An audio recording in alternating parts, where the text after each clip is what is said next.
Pastor Creflo Dollar was thought to be in charge of everything. The power, the money, the fans all over the world, and the self-assurance of a man who thought he was picked for something bigger.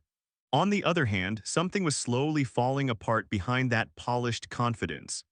In the past few months, the person who used to preach about unwavering wealth has had to deal with results he never saw coming.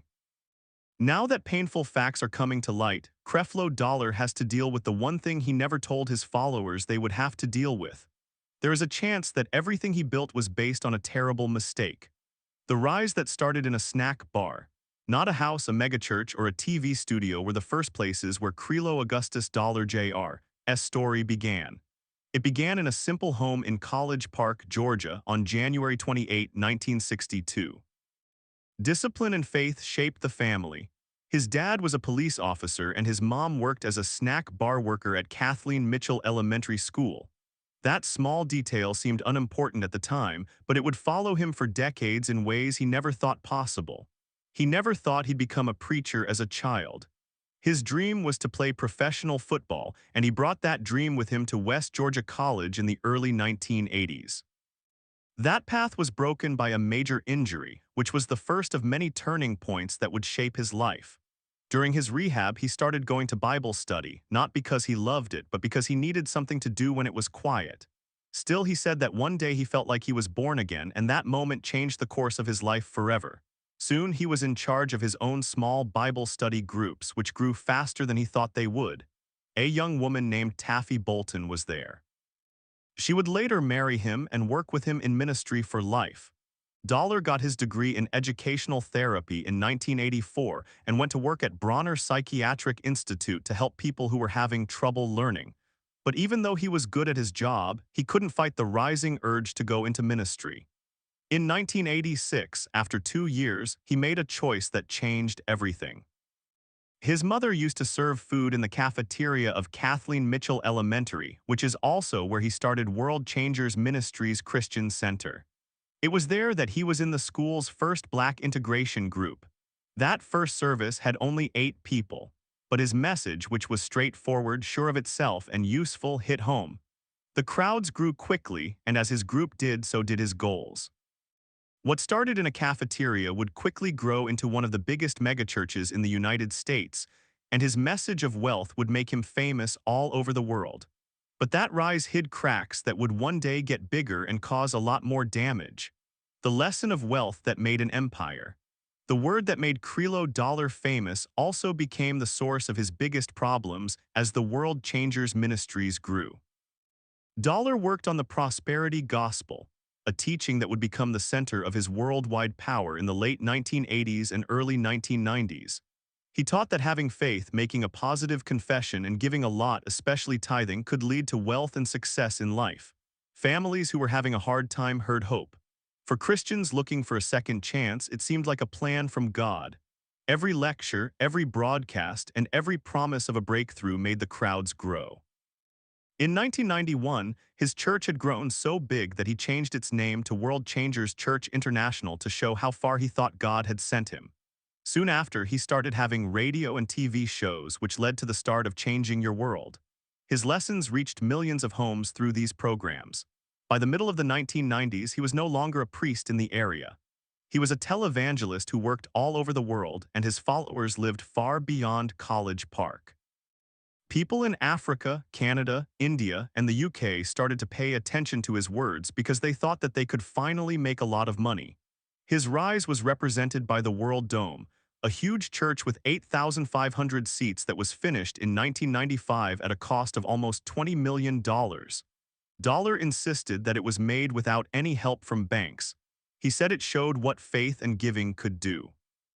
By the middle of the 2000s, WCCI had more than 30,000 members and was making close to $70 million a year.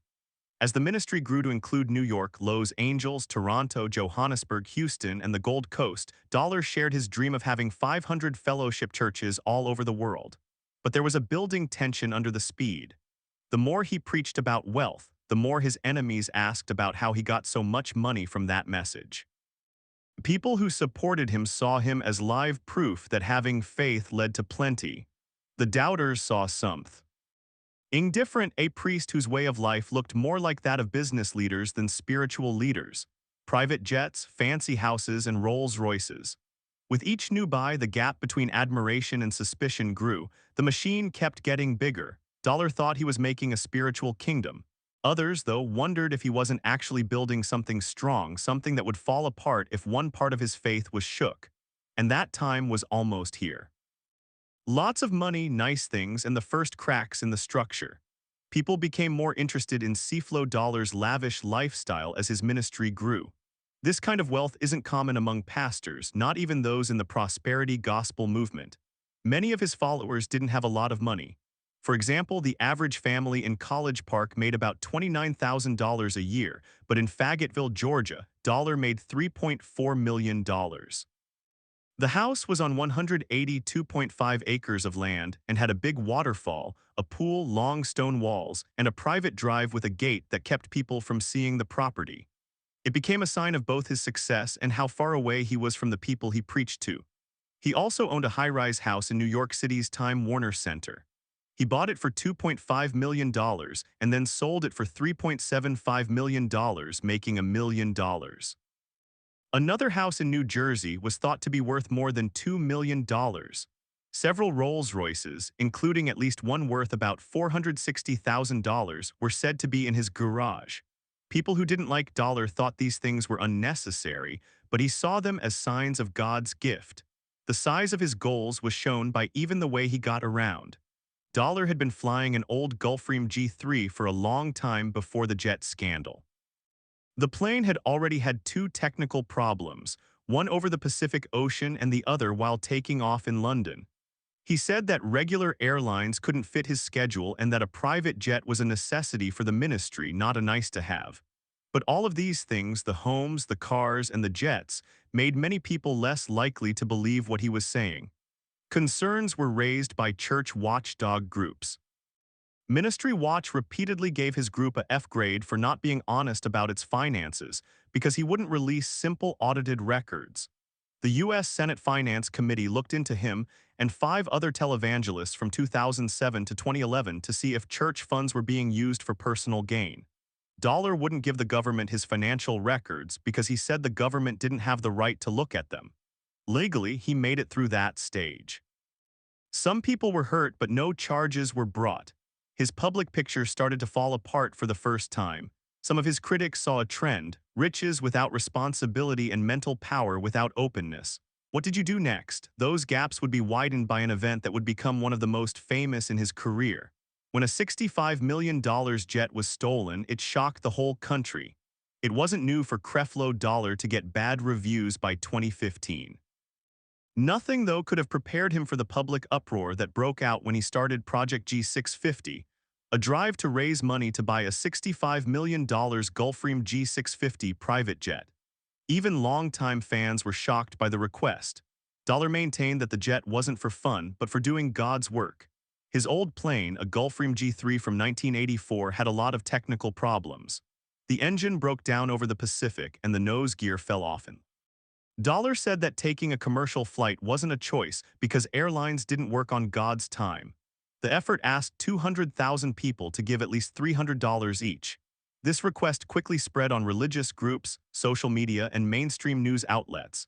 Aviation experts started pointing out problems almost right away.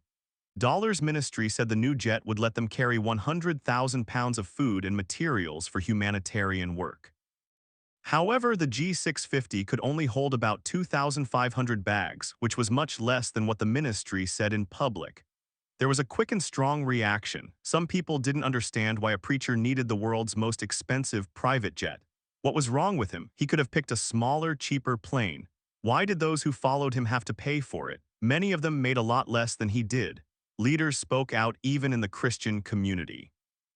Kirk Franklin, a gospel singer, publicly disagreed with the notion that having a lot of material things showed faith, saying that it showed a lack of character. Because people across the country were angry, the funding website was taken down quietly within days. Dollar did not give up, though. He preached to a cheering crowd soon after the controversy and said, "If I want to believe God for a $65 million plane, you cannot stop me. I'm going to dream until Jesus comes." The anger outside the church was very irrent from the cheers inside. The issue brought up again the Senate's earlier worries about televangelists' honesty and ability to handle their money responsibly. Dollar was able to get private jets in the end, but the damage to his reputation would not go away. Some people saw the jet as a symbol of everything they were afraid of, a priest whose faith seemed to grow along with his wealth. And as the scrutiny grew, a much more personal and painful story was about to begin. There was an arrest, family problems, and the start of a public falling apart. For years, it looked like no one could hurt Creflo Dollar, a man with followers who thought he had unbreakable spiritual power and whose sermons were heard in billions of homes around the world. But in June 2012, things changed in his Georgia home in Fayette County. The minister was suddenly handcuffed. He preached about discipline, faith, and God's order. According to the police report, Dollar's 15-year-old daughter called the police after a fight got out of hand. She said he choked her, threw her to the ground, punched her, and even hit her with a shoe when she didn't go to the party even though he told her she couldn't. She told the police that the scratch on her neck was from the fight, which they wrote down. Dollar, on the other hand, told the cops that it was just eczema and that he had only held her down after she hit him first. He did say that he pushed her to the ground, but he denied that he choked or punched her. Within hours, word of his arrest spread all over the country. The picture of a pastor being arrested was very different from the sermons he preached every week about spiritual power and family order. The charges, which included simple battery and being mean to children, made people look more closely at his image than ever before. A few days later, Dollar spoke to his congregation and said that the claims were not true. The church erupted in cheers, and many people saw him as a victim of misinformation and biased reporting in the media. People who agreed said that parents should be able to punish their kids. Some people said that a line had been crossed and that religious groups supported leaders too much and not enough the victims. In the eyes of the law, the case was over. Dollar was given rage management classes by the court and then the charges were dropped. But the damage was still there. For the first time, even some of his most devoted fans secretly wondered what was going on behind the scenes of the world he painted so carefully. At the same time, doubters brought up old issues like the high-priced homes, unanswered money questions, and the growing gap between the priest and the community. The arrest brought to light more than just a family problem. It showed how weak people were under the power he had built. In the end, one news story would shake that company much more than any scandal had before. He told everyone that one of the main ideas that his ministry was based on was wrong the whole time, the shocking truth that made everything different. Creflo Dollar built his business empire on one theme for more than 30 years. Giving tithes was a command from God. He taught it on TV, wrote best-selling books about it, and said it over and over again at conferences all over the world. For his followers, giving 10% of their pay wasn't just a nice thing to do. It was a religious duty and a way to get God's cash favor. A lot of people pushed their budgets because they thought they were planting miracle seeds. Dollar became one of the richest preachers in the United States. His net worth was once thought to be $27 million. But in June 2022, he spoke at World Changers Church International in a way that almost no one thought he would. Dollar told his audience in a sermon called The Great Misunderstanding that everything he had taught them for decades about tithing was wrong. He told them to get rid of all the books, DVDs, and sermons he had written about the subject. He said that tithing was part of the Old Testament rule and that Christians who were saved by grace were never supposed to give out of fear, guilt, or duty. It was a shocking turn of events that made both fans and critics very angry. Some saw it as an honest thing to do. Some people thought it was decades too late to admit it. Dollar knew he had done wrong in the past, but he refused to say sorry. He said that preaching those lessons would not have helped him understand spiritual things the way he does now. But a lot of people doubt the time. Funds and structures for his ministry had been built on the very philosophy he now rejected. People wondered if he would return the money that had been given to him based on lessons that he now thought were wrong. But Dollar didn't offer any refunds, repairs, or cash information. His expensive homes, cars, and private jets were left alone. Keep an Eye groups kept saying that his work wasn't accountable. Some theologians said that the change showed what they had been saying for years, that the prosperity gospel was not based on solid evidence. Some old followers felt betrayed and didn't know what to think. After being told that a mistake was at the heart of their giving, the confession didn't end Creflo Dollar's mission, but it changed how a lot of people saw him. The man who taught wealth, certainty, and divine order was now facing a different story for the first time. One in which the wealth he promised others could not shield him from the results of what he taught. What do you think about the current problems Pastor Creflo Dollar has been having? What do you think? Should he be held accountable for the beliefs he now rejects? Leave your thoughts below and don't forget to like the movie and subscribe to get more stories like this.